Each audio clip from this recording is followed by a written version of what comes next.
Everything happens to spite you. Isn't it strange that Sod's Law should exist at all? Why should the world be so cruel? Or perhaps it's not, and Sod's Law is just a speculation and prejudice. And yet, no, there's no getting away from it. Sod's Law as a tendency definitely exists. Fortunately, transurfing not only explains why it happens, but also offers a way to avoid falling victim to it. The transurfing rule works without fail, freeing anyone who follows it from all sorts of problems they otherwise would not have been able to explain. All you have to do is let go of the grip of control and stop grabbing the world by the throat, and life will instantly become welcoming and pliable. If you do not let go, you'll end up walking around like a magnet drawing the opposite to you. And it does not just stop at Sod's Law. The collision that occurs when opposites meet causes things to escalate even further. The idea of opposites attracting and clashing is widely accepted. We know opposites are drawn together because balanced forces work to restore harmony. Yet, this doesn't explain why opposites remain in constant conflict. You'd think they neutralize each other and settle down. Instead, opposites often agitate one another, escalating into an ongoing fight that persists until they're separated. You don't have to look far to find examples. You will agree that the world gets on your nerves from time to time. Of course, it gets on everyone's nerves in different ways and to different degrees, but the essence remains the same. When something does manage to throw you off balance, it always seems to happen as if to spite you. For example, when you're in a hurry and worried about being late, the jester gleefully shouts, "Let's go!" and suddenly everything conspires against you. People block your way, moving at a snail's pace. A long queue of the slowest walkers form in front of the door you need to pass through. In traffic, it feels like every driver is deliberately slowing you down. And so the jester feeds off your irritation, making the chaos grow even crazier. Stress and anxiety seem to attract exactly what you don't want. The kids previously calm start acting out, someone nearby begins slurping noisily right when you need peace, people block your path, pester you with problems, or show up uninvited when you want to be alone. And if you're eagerly waiting for someone, they'll make you wait forever. It's as if the world conspires to test your patience. External pressures mount all the more intensely in direct proportion to your irritation. The more tense you are, the more actively other people will annoy you. The interesting thing is that people are not deliberately trying to annoy you. It would not occur to them that their behavior might be annoying to someone. This invisible force consists of real energetic entities, as you know, called pendulums, formed by the collective thought energy of living beings. Pendulums thrive wherever conflicting energies create imbalance. They don't conspire to act with conscious intention. Instead, like leeches, they sense polarization in the energy field and feed on it. This is simply how they operate.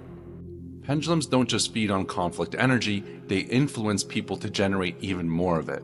They ensure the energy keeps flowing by pulling invisible strings, making people act like puppets.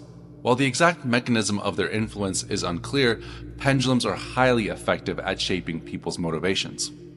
Clear, conscious awareness is off limits to pendulums, but that's okay. They get along very well without it, as the subconscious is enough to satisfy their needs. Most people are asleep and waking to one degree or another. Many actions are done without true awareness, as if asleep, rarely stopping to think, in this moment I'm awake and I'm clearly aware of what I'm doing and why I am doing it. A person's level of awareness is particularly low when they're at home or in a crowd.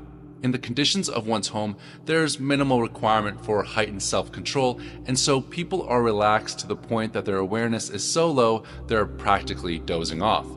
In a situation outside of the home, but nonetheless with a close circle of friends, their conscious awareness is more alert and concerned with self-control.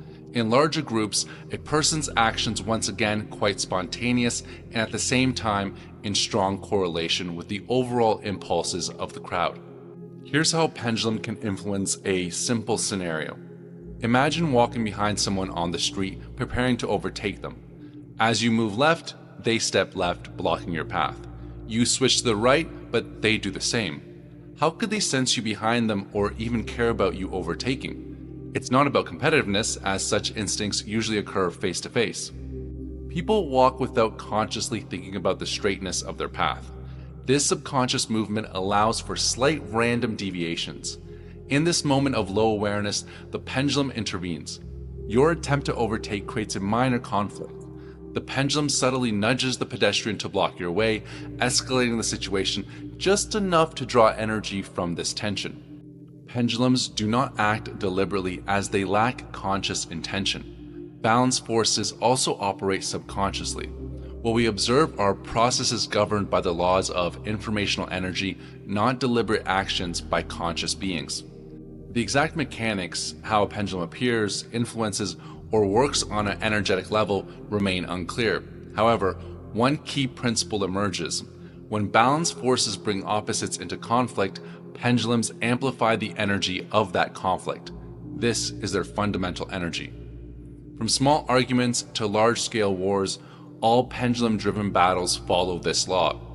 If resistance arises, the conflict inevitably escalates regardless of temporary or superficial resolutions. When the law of the pendulum is at work, the rational mind has no power.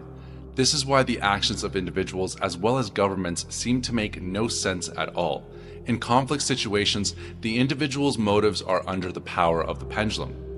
This is also why we sometimes look back on our actions as if they were a dream, wondering how we could have been devoid of common sense and reason and what could have made us behave so strangely. The reason is, of course, that a person acts without awareness. Consequently, when one's consciousness is no longer subject to external influence, events are perceived from a clearer perspective. Close relationships often start with happiness and harmony, but over time, conflicts arise and partners may grow distant or hostile. Suddenly, one person seems completely different from who they used to be.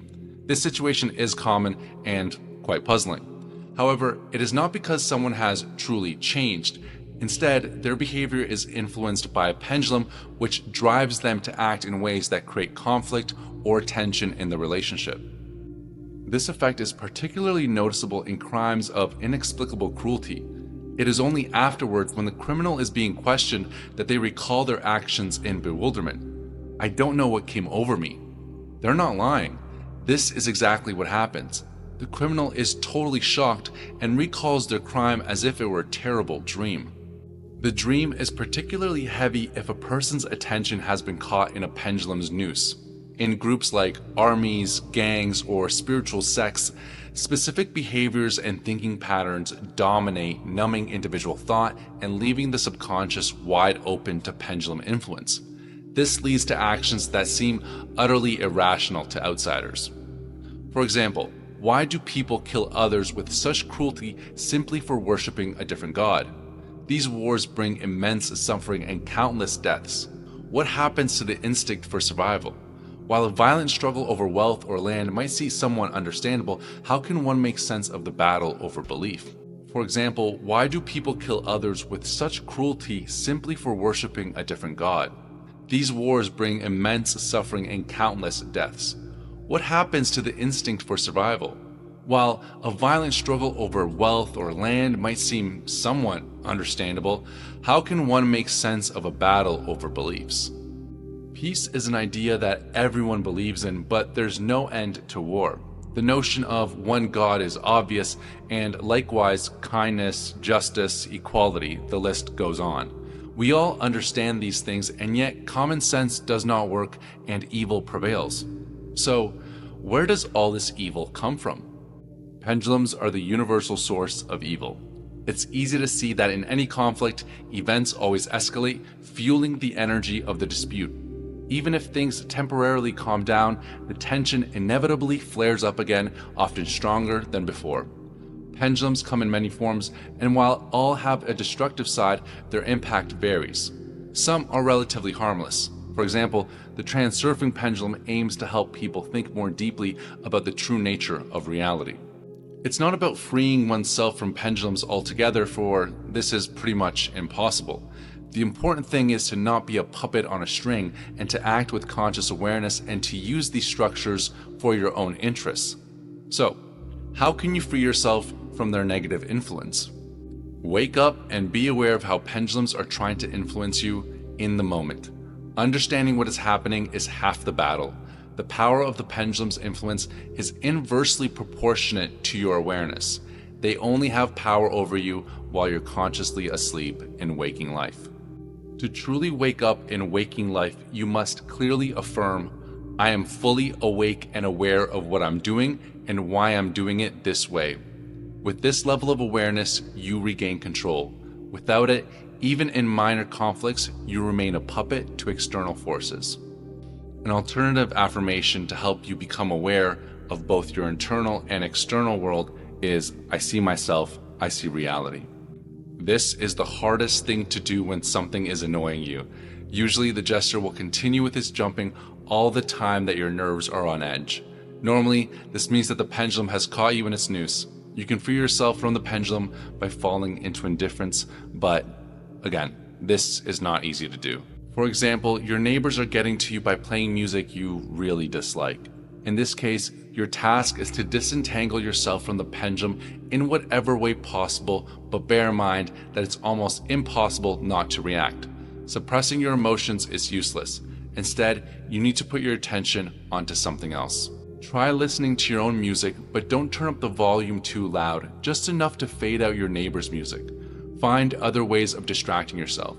If you can find something else to occupy your thoughts, your neighbors will gradually quiet down. The same thing applies in other cases. If the jester is jumping, it means that your attention has been caught in the pendulum's noose and you have been enticed into the pendulum's game, the object of which is to increase the energy of conflict. To free yourself from the pendulum's noose, you must refocus your attention onto something else. In general, things are not too bad. Things will not happen to spite you if your consciousness is awake. You may of course be thinking that what we just said is some sort of weird nonsense. It can be hard to get your head around the idea that certain entities can control us. Whether you accept this knowledge or not is a matter of personal choice. Do not take it on faith either. Observe and then draw your own conclusions. And remember, I see myself, I see reality.